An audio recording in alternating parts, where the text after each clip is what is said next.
Inilunsad ng Kapatiran Kaunlaran Foundation Incorporated ang pagbabalik ng Likharal ngayong taon na may temang Beatitudes.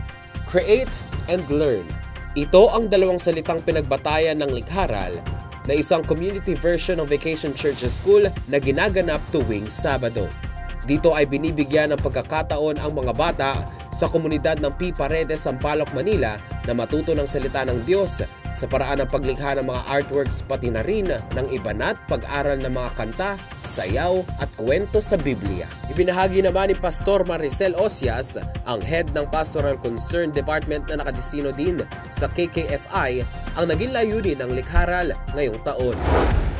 Very simple lang yung aim natin at concept. Since ang ating mga bata ay galing sa iba't ibang mga denominasyon, iba't ibang uri ng lipunan, economically and social status sa ating sa mga barangay, sa komunidad, we just want the love of Jesus to become a materialize. Mararamdaman nila ang totoo ito sa mga buhay nila mismo. Hindi ka magsinungaling, hindi ka manakit or tumulong ka sa gawain ng bahay paggamit ng buwan.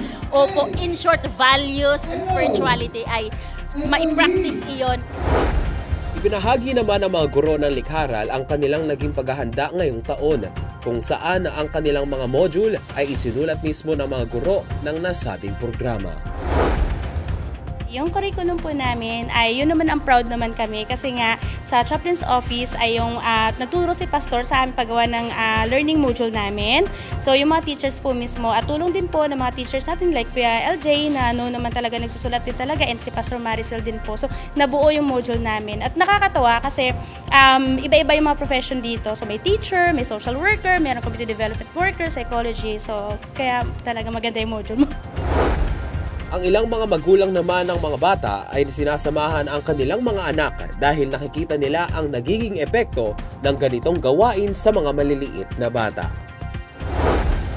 Pagdating po sa bahay, yung mga natutunan po nila dito, nagagawa po nila dun, tas na po nila sa eskwelahan nila. Especially po yung kay God po, yung mga verse po ng mga nasa Bible na tinuturo po ng mga teachers nila dito.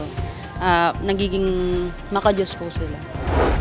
Suportado naman ang kanilang kagawad na ayon sa kanya nahuhubog sa magandang asal ang mga dumadalo ritong mga bata.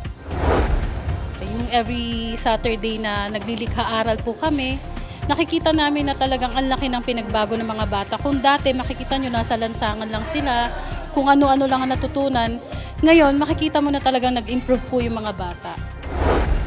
Ang Likharal ay matagal nang gawain ng KKFI bilang parte ng kanilang Community Development Ministry.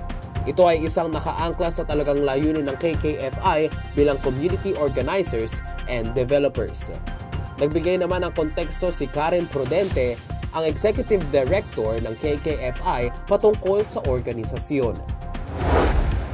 I consider KKFI a nation-builder organization where values matter most. Our core values as a Filipino, as a child, all the way as we become an adult.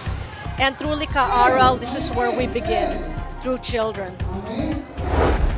Dagdag pa ni LJ Basilio, isa sa mga guro ng Likharal, nagbigay ito ng mga oportunidad sa mga bata na nasa urban poor communities na maranasan ang pagkakaroon ng masayang environment sa pag-aaral.